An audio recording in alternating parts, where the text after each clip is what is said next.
تو یہ سب سے بڑا ابھی تک کا سودا ہے جس کو رائٹرز نے رپورٹ کیا ہے. اسی کے ساتھ ابھی ہم اپنی اگلی سٹوری کی طرف آئیں گے, اور ہم اکثر ذکر کرتے رہتے ہیں اور اس طرح کی سٹوریز بھی آپ لوگوں کے ساتھ شیئر کرتے ہیں کہ علم حاصل کرنے کے لیے عمر کی بالکل بھی کوئی قید نہیں ہوتی. اگر آپ پیشن رکھتے ہیں, اگر آپ ایجوکیشن حاصل کرنے کے لیے بہت زیادہ پیشنیٹ ہیں, اور کسی بھی وجہ سے آپ نے بریک لگائی تھی اپنی تعلیمی سرگرمیوں کو, تو پھر آپ مطلب اگلی عمر میں ایک ایلڈرلی گروپ میں فال کر کے بھی تعلیم حاصل کر سکتے ہیں. اور نارملی ہم ایگزامپلس کوٹ کر رہے ہوتے ہیں 80 سال 70 سال کی عمر میں, یا جس طرح سے بھی ہم نے ریسنٹلی ایک ایگزامپل کوٹ کی تھی جو کہ پشاور کے باپ بیٹی تھے, باپ اور بیٹی نے پی ایچ ڈی اکٹھی کی, ایک ہی ساتھ اکٹھے طور پہ کی. مطلب وہ بہت بڑی خبر تھی ہمارے لیے. بالکل.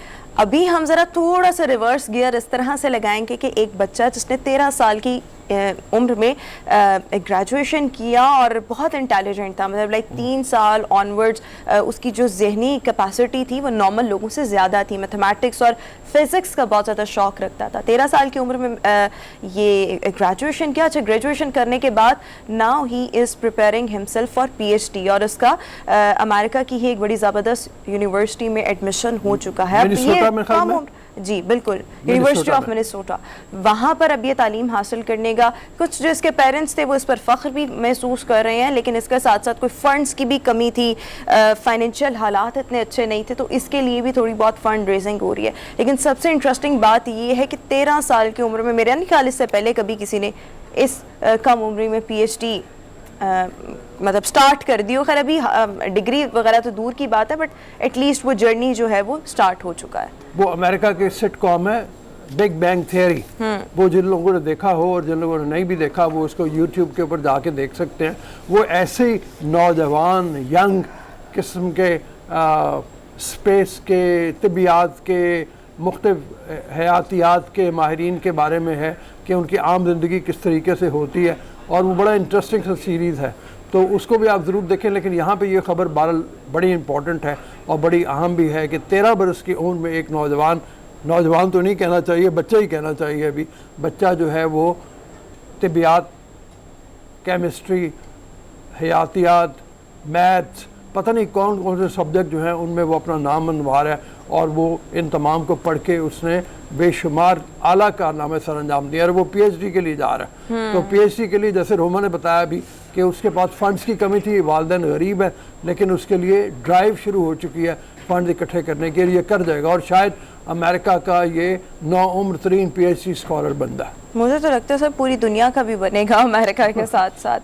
اینی ہاؤ, اسی کے ساتھ ہم ڈیلی ڈوز کی لاسٹ سٹوری کی طرف آئیں گے. اور ہم اکثر دیکھتے ہیں ٹی وی پہ اینکرز جو ہیں وہ مختلف انداز میں خبر بریک کرنے کی کوشش کرتے ہیں. مطلب خیر کوشش ہی کہوں گی, ہر ایک چاہتا ہے کہ وہ ایک ڈفرینٹ قسم کا جو سٹائل ہے اس کو اڈاپٹ کرے. Same is the case with reporters. اگر ہم رپورٹرز کو دیکھیں تو ہر مطلب دنیا کے کسی بھی کونے سے کوئی صحافی ہو, رپورٹر ہو اسپیشلی, اس کی یہ کوشش ہوتی ہے کہ بڑے ڈفرینٹ انداز میں بیپر دیا جائے, آڈیو بیپر ہو, لائیو بیپر ہو. لائیو بیپر میں آپ کے پاس مارجن اپنی ڈائیورسٹی دکھانے کا زیادہ موقع ہوتا ہے. اگر ہم پاکستان میں دیکھیں تو سب سے پہلے ڈائیورسٹی کے حوالے سے اگر ہم سوچا جائے تو فوراً مائنڈ میں امین حفیظ صاحب کلک کرتے ہیں, جن کا تعلق لاہور سے, اور ان کا ایک بڑا اور ڈے دونوں جو ہیں وہ گڑبڑ ہیں, چونکہ اندرون شہر سے ان کا تعلق ہے. اور مجھے ابھی تک یاد ہے کہ انہوں نے پہلی بار جب جیو میں ہم ہوتے تھے تو انہوں نے ایک خبر پڑھی اور وہ پریشان ہو گئے کراچی والے, چونکہ وہ ایکسپیکٹ نہیں کر رہے تھے, اور وہ یہ تھا کہ لاہور کی سڑکیں چوری ہو گئیں. لاہور کی سڑکیں چوری ہو گئی. تو انہوں نے اس کو پڑھا کہ لاہور کی سڑکیں چوری ہو گئیں, تو چوری ہو گئی سے وہ پتہ چلا کہ وہ بیسیکلی ان کا ڈے خراب ہے. وہ جو چوری کہنا تھا وہ اس کو چوری کہہ رہے تھے. لیکن امین بہت شاندار رپورٹر ہیں, ابھی ان کا اپنا یوٹیوب چینل ہے, آج کل انڈیپینڈنٹلی کام کر رہے ہیں, اللہ ان کے کاروبار میں برکت ڈالے, اور اس کو آپ فالو کر سکتے ہیں ان کے یوٹیوب چینل. بالکل ٹھیک ہو گیا. اچھا, اسی کے ساتھ ساتھ کراچی کے ایک رپورٹر چاند نواب, ان کا بھی ایک ویڈیو اور اس طرح سے رپورٹنگ سٹائل بہت زیادہ وائرل ہوا, جس کو ایک انڈین مووی میں کاپی کیا گیا. ابھی ہم یہاں پر انڈین خاتون صحافی کی بات کریں جس نے بڑے ایک منفرد انداز میں بیپر دیا, اور وہ بیپر کس طرح سے تھا بھائی, ناچتے ہوئے بیپر دینا. میں اپنے پروڈیوسر صاحب سے کہوں گی بھی کہ وہ ذرا ویژولز چلائیں, وہ اتنے انٹرسٹنگ قسم کی ویڈیو ہے, اور یہ جو انداز ہے وہ نہ صرف بھارت میں, پاکستان میں, بلکہ پوری دنیا میں بہت ہی زیادہ سراہا جا رہا ہے. اس وقت آپ اگر ویژولز دیکھیں تو کس قدر منفرد انداز ہے کہ یہ جو خاتون ہے یہ او مائی گاڈ لہک کے لہگ لہگ کے رپورٹنگ کر رہی ہیں. اور یہ جو نرالا انداز ہے مشہور ہونے کے لیے یہ کیا جاتا ہے نا, تو مشہور جناب ہو چکی ہیں, اور ان کی اس رپورٹنگ سٹائل کو اور اس ویڈیو کو جو کہ وائرل ہوئی ہے, بہت سارے ویوز جو ہیں کروڑوں میں وہ مل چکے ہیں. سو یہ ایک ڈفرینٹ سی چیز ہے. خاص طور پہ یوکرین اور رشیا کے درمیان جو تنازع ہے اس کے اوپر انہوں نے بہت زیادہ ناچتے ہوئے ٹوسٹ کرتے ہوئے رپورٹنگ کی, اور وہ بڑی کامیاب گئی, ان کی بہت پاپولیرٹی ان کو ملی. اور اس کے ساتھ جس وقت روسی جہاز ایک ڈبویا ان کے میزل نے جو یوکرین کے, تو اس کے حوالے سے بھی انہوں نے کی. تھوڑا سا اگر آپ اجازت دو, ایک خبر ہم نے تھوڑی سی خبر کیا مطلب اس کے اوپر تھوڑا سا تبصرہ بھی بلکہ میں ضرور آپ کا چاہوں گا. یہ جو 3 لڑکیاں غائب ہو گئیں کراچی سے, اور اب تینوں کے بارے میں پتہ چلتا ہے کہ بازیافت ہو گئی ہیں, جس میں دعا زہرا کے بارے میں خاص طور پہ بہت زیادہ چل رہا ہے. لوگ دونوں طرف کی باتیں کر رہے ہیں, لوگ جھگڑے میں بھی پڑے ہوئے ہیں سوشل میڈیا کے اوپر, لیکن اب یہ ہوا کہ وہ بازیاب ہو گئی ہے. اور اس کے ساتھ 2 اور لڑکیاں بھی بازیاب ہو گئی ہیں جن کے نام میرے خیال میں دینار ہے ایک کا, اور ایک نمرہ کاظمی. یہ تینوں نے آ کے سرفیس کرنے کے بعد یہ کہا کہ جناب ہم نے تو نکاح کر لیے میں. اب والدین یہ کہہ رہے ہیں کہ ان بچیوں کی عمریں 18 سال سے کم ہیں, جو بنیادی طور پہ اگر 18 سال سے کم ہو تو ہمارے قانون کے مطابق, بہت سے علاقوں کے قانون کے مطابق بچی بالغ نہیں ہوتی, اپنی مرضی سے شادی نہیں کر سکتی. تو یہ لڑکیاں کہہ رہی ہیں کہ ہم 18 سال سے زیادہ عمر کی ہیں.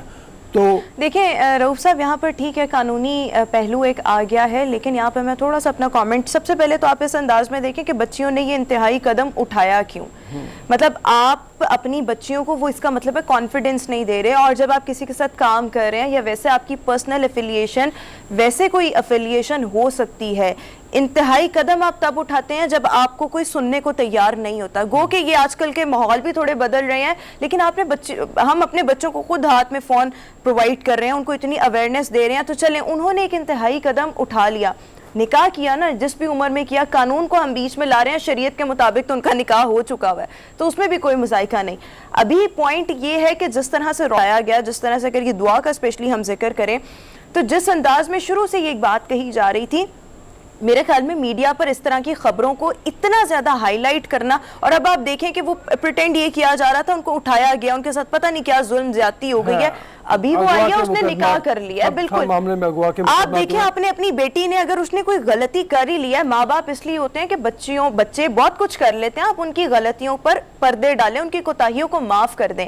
اگر انہوں نے یہ قدم اٹھا لیا ہے, سو میرے خیال میں اس چیز کو لیٹ گو کر کے رسوائی سے بچانا چاہیے, اور آپ کو پھر ان کو لیے دعائیں دینی چاہیے. قدم تو انہوں نے اٹھا لیا, اب آپ کیا کہیں گے کہ وہ نکاح ختم کر دے, شادی ختم کر دے. دس از ٹوٹلی انفیئر, ایسا نہیں ہونا چاہیے. تو میرے خیال میں یہاں پر پیرنٹس کو, مطلب ہم اپنے بچوں کو خود ہی ان معاملات میں اویئر کر رہے ہیں. ان اویئرنیس کے بعد اگر وہ کوئی قدم اٹھا لیتے ہیں, تو وہ کیوں اٹھاتے ہیں؟ وہ اس لیے اٹھاتے ہیں کہ آپ ان کو کانفیڈنس نہیں دیتے. اب اٹھانے کے بعد بھی آپ اس کو اتنا بدنام کر رہے ہیں. ایسے میں اگر کسی کے ساتھ کوئی جینوئن کوئی اٹھایا جائے, گواہ ہو جائے, اب کل کو وہ خبر میڈیا پہ آئے گی, تو تب اس کے بارے میں بھی لوگ یہی سمجھیں گے کہ شاید یہ بھی ایسا ہی. ابھی بریک پہ چلے جاتے ہیں, بریک کے بعد واپس آئیں گے. ہم ٹائم اگر ملا تو اس معاملے کو اور بھی ڈسکس کریں گے.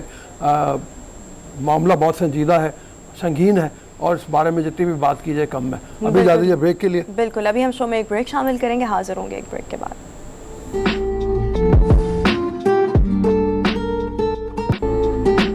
بریک کے بعد ایک بار پھر سے گڈ مارننگ پبلک میں آپ کو خوش آمدید کہیں گے. اسلام آباد ہائی کورٹ نے پاکستان تحریک انصاف فوراً فنڈنگ کیس کا فیصلہ 30 روز میں معطل کرنے کا سنگل بینچ کا فیصلہ جو ہے کالعدم قرار دے دیا ہے. پاکستان تحریک انصاف نے جسٹس محسن اختر کیانی کے فوراً فنڈنگ کیس کا فیصلہ 30 روز میں کرنے کے حکم کے خلاف انٹرا کورٹ اپیل دائر کی تھی. اس پر گفتگو کرنے کے لیے سینئر تجزیہ کار مظہر عباس صاحب ہمیں شو میں جوائن کر رہے ہیں. Mazhar Sahab thank you so much, welcome to our show. Sir سب سے پہلے تو یہی سوال یہاں پر اٹھتا ہے کہ آخر پاکستان تحریک انصاف کو ڈر کیا ہے, خوف کیا ہے, کیوں ڈیلینگ ٹیکٹکس استعمال کیے جا رہے ہیں, کیوں فیصلے میں تاخیر چاہتی ہے پاکستان تحریک انصاف؟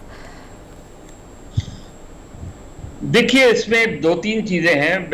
ظاہر ہے کورٹ کا اپنا فیصلہ ہوتا ہے اور وہ فیصلہ سب کو ماننا پڑتا ہے, لیکن اس پہ اگر آپ تھوڑا سا دیکھیں تو تحریک انصاف کے اندر جو فارن فنڈنگ کیس کھڑا ہوا وہ کسی آؤٹ سائڈر نے نہیں کیا تھا, وہ پارٹی کے ہی ایک ایسے رکن نے کیا تھا جو 1996 سے پارٹی سے وابستہ رہا ہے. یعنی وہ بلوچستان میں اکبر ایس بابر جو تھے وہ انہوں نے بلوچستان میں پارٹی کو آرگنائز کرنے میں بڑا اہم رول پلے کیا تھا, اور وہ اس زمانے میں جو ہے وہ پارٹی کے فائنینسز کو بھی ایک وقت میں دیکھا کرتے تھے. اور ان کے ہی ساتھ کے جو ایک اور ساتھی تھے نجیب ہارون, جو اب بھی پارٹی تحریک انصاف کے بانی اراکین میں سے, اور شاید عمران خان اور وہ نجیب ہارون دو واحد لوگ رہ گئے ہیں کہ جو پارٹی کی جو انیشل پہلی سینٹرل کمیٹی تھی جو بہت ہی کم لوگوں پہ مشتمل تھی اس میں تھے.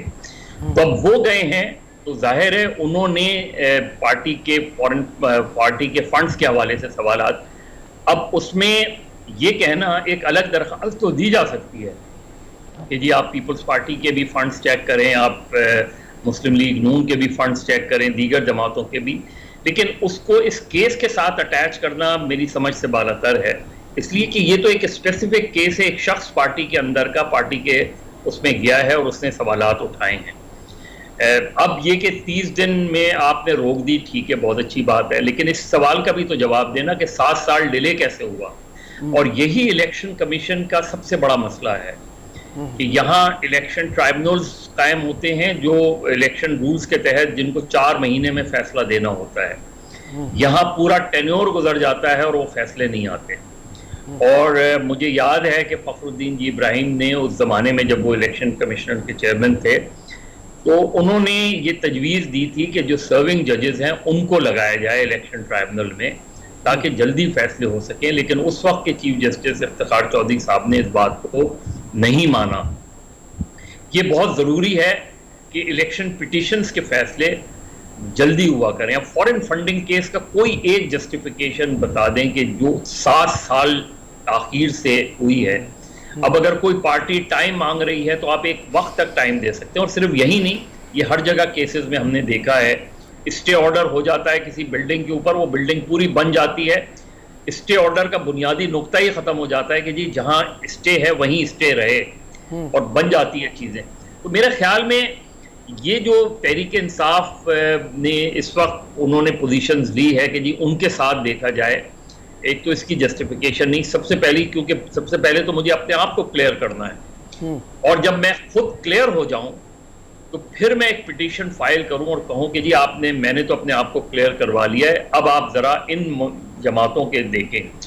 دوسرا, الیکشن کمیشن کے اکثر لوگوں سے میں نے پوچھا ہے کہ آپ جو ٹیکس نہیں دیتا آپ اس کی ممبرشپ معطل کر دیتے ہیں, اس کے بعد بحال کر دیتے ہیں. ایکشنز بھی اسی طرح کے ہم نے دیکھے ہیں الیکشن کمیشن میں.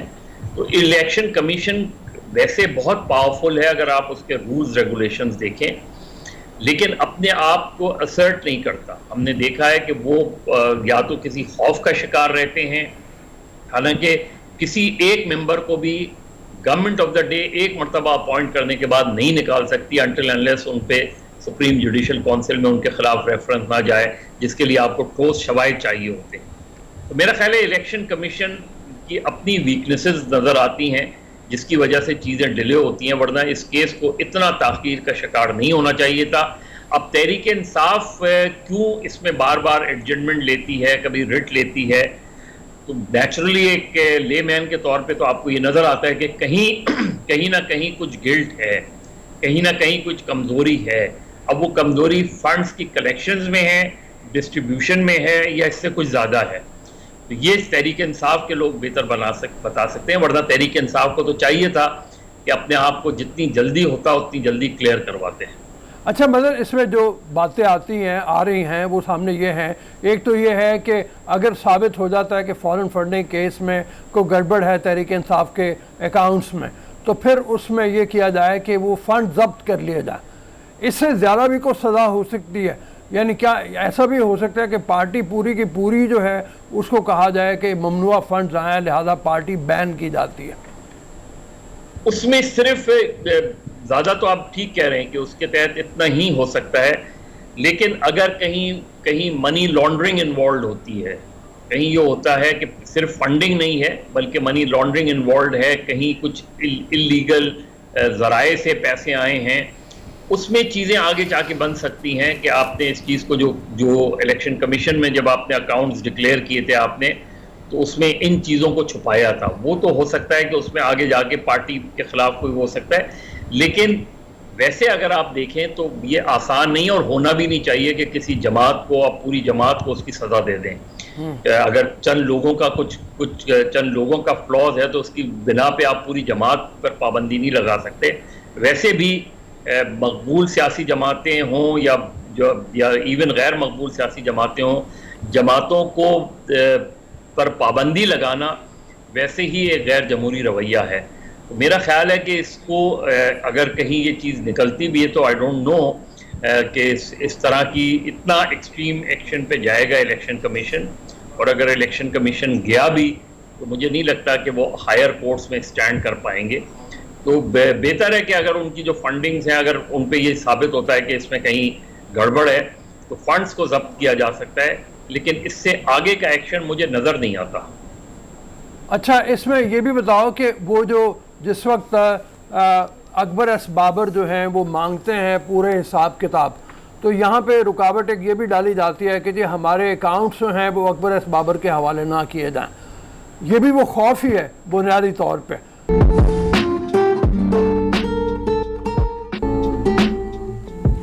بریک کے بعد ایک بار پھر سے گڈ مارننگ پبلک میں آپ کو خوش آمدید کہیں گے. سوشل میڈیا کا دور ہے اور سوشل میڈیا کے جہاں پر بہت سے فوائد ہیں وہاں پر اس کے بہت سے نقصانات بھی ہیں.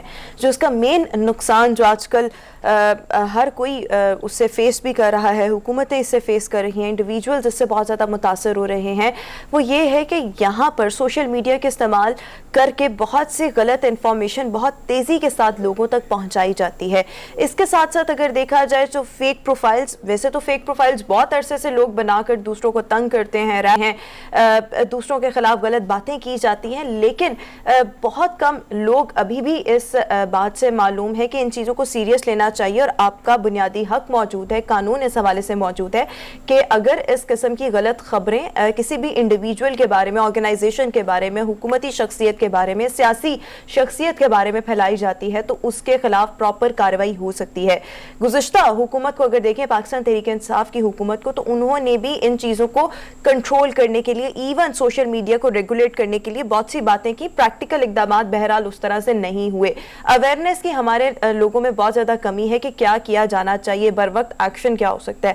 ابھی جو نو منتخب حکومت ہے یہ بھی اس چیز پر غور کر رہی ہے کہ کس طرح سے ان چیزوں کو، ان قوانین کو مزید سخت کیا جائے اور ان کی امپلیمنٹیشن کو سٹرونگ بنایا جائے. سو عالمی برادری میں obviously جب پاکستان کی کسی جو بھی حکومت چل رہی ہے، پولیٹیکل سینیریو چل رہا ہے، جب لوگ اس حوالے سے غلط ٹویٹس کرتے ہیں یا غلط انفارمیشن پھیلاتے ہیں تو آٹومیٹیکلی پاکستان کا انٹرنیشنل لیول پر جو امیج ہے وہ بہت زیادہ متاثر ہوتا ہے.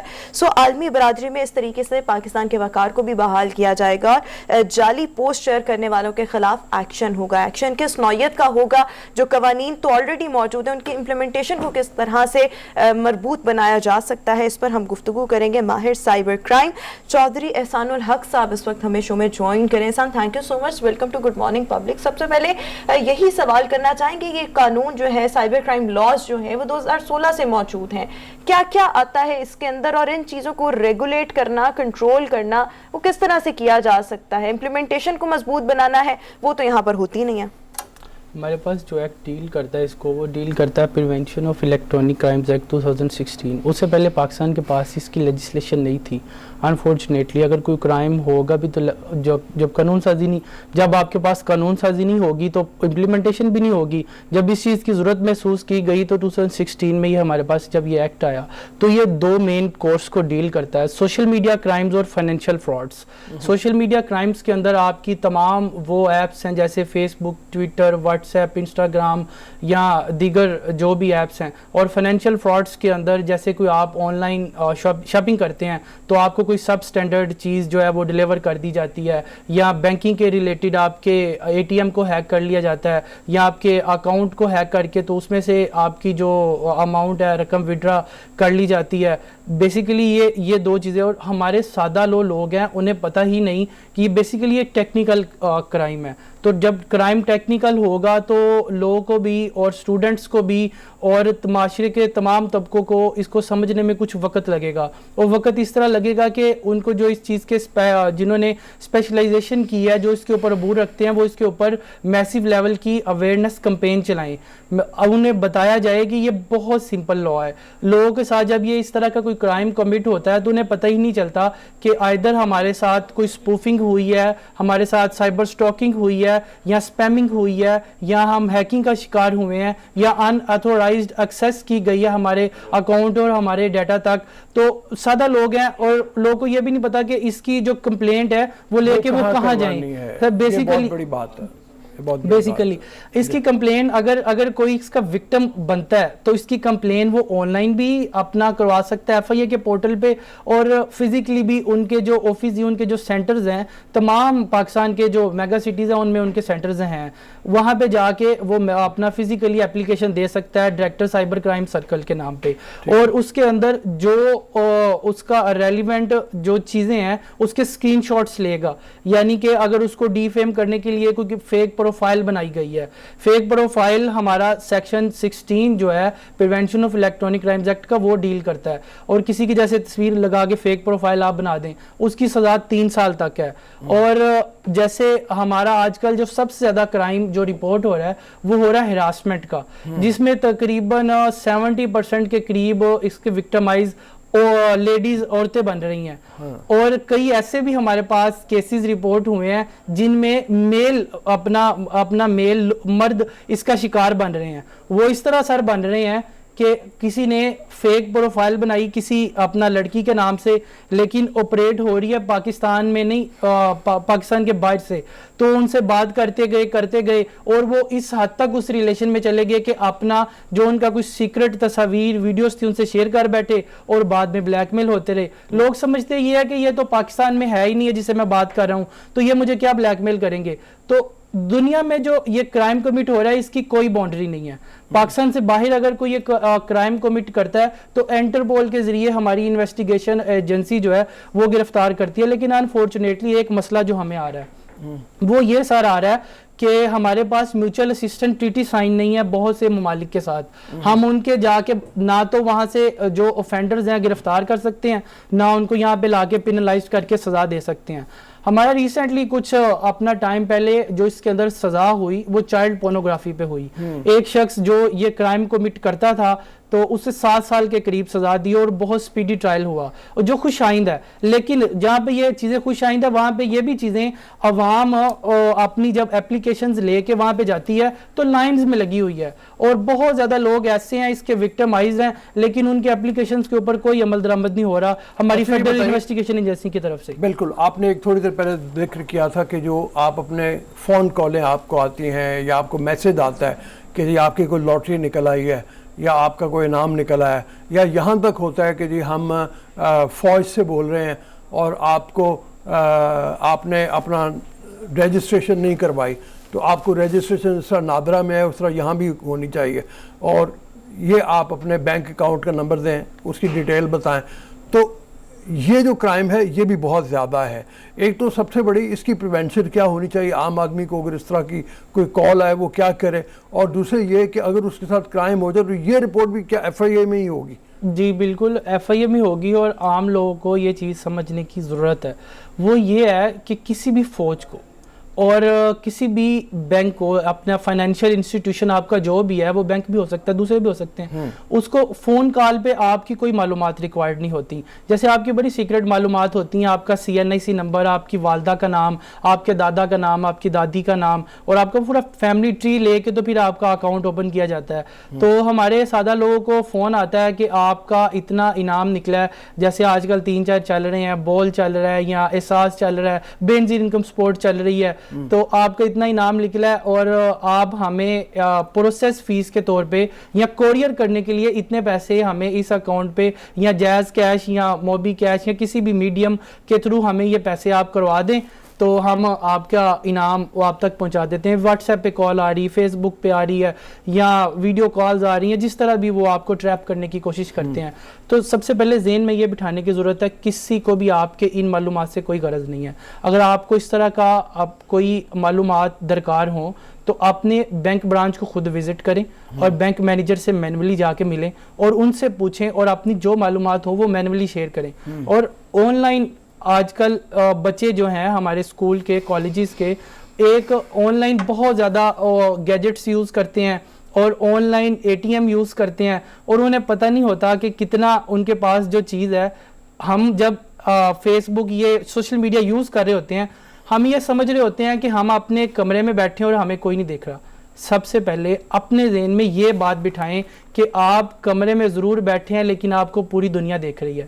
اسی طرح ہی جیسے آپ کسی چوک چوراہے میں بیٹھ کے کوئی بھی چیز یوز کر رہے ہیں, پوری دنیا کی آپ پہ نظر ہے. ہم اپنی فیملی کی تصاویر فیس بک پہ اپلوڈ کر دیتے ہیں اور وہاں سے کچھ لوگ اس کو وہاں سے لیتے ہیں, آپ کے نام کی فیک پروفائل بنا دی جاتی ہے, یا ایڈیٹڈ کر کے کسی اور کے ساتھ اس کو منسلک کر کے اس کو ٹرانسمٹ کر دیا جاتا ہے اور وہ شیئر پہ شیئر ہوئی جاتی ہے اور آپ اسے ڈی فیم ہو رہے ہوتے ہیں.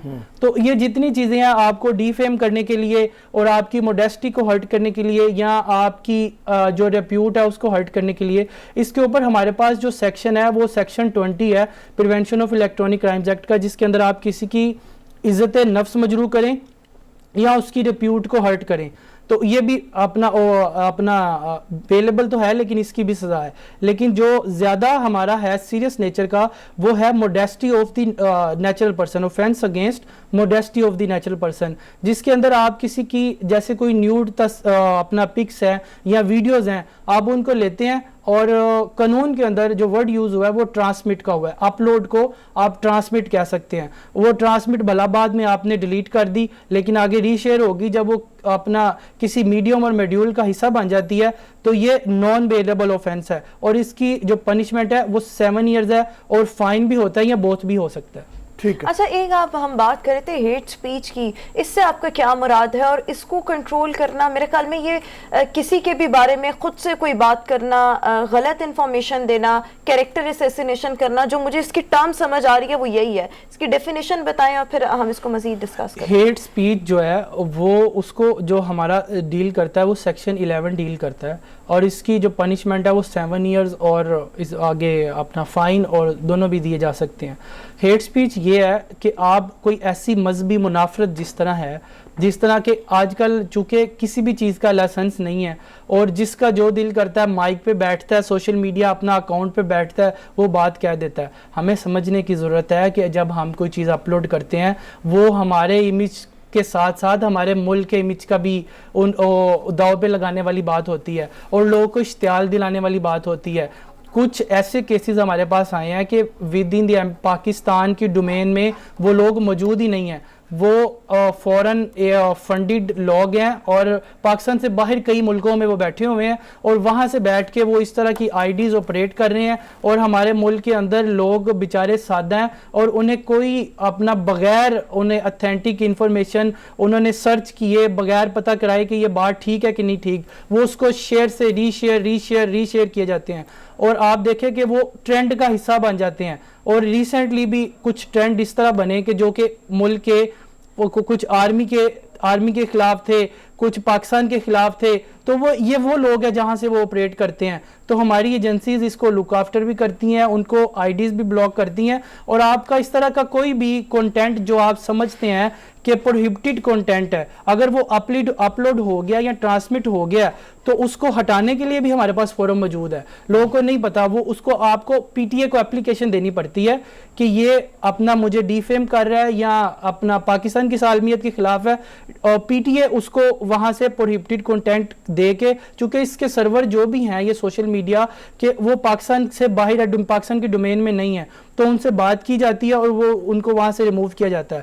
اگر آپ نے کوئی اپلیکیشن پہلے ہی اپنا سائبر کرائم میں دی ہوئی ہے, وہاں پہ بھی آپ اپلیکیشن موو کر سکتے ہیں کہ یہ میرا جو کنٹینٹ ہے یہ پروہیبٹڈ ہے, یہ میرے خلاف جا رہا ہے. کہ ویز موجود ہے اور ان کو ان کے بارے میں اویئرنیس اسپریڈ کرنے کی بہت زیادہ اویئرنیس اسپریڈ اس طرح ہوگی کہ ہمارا جو کورس ہے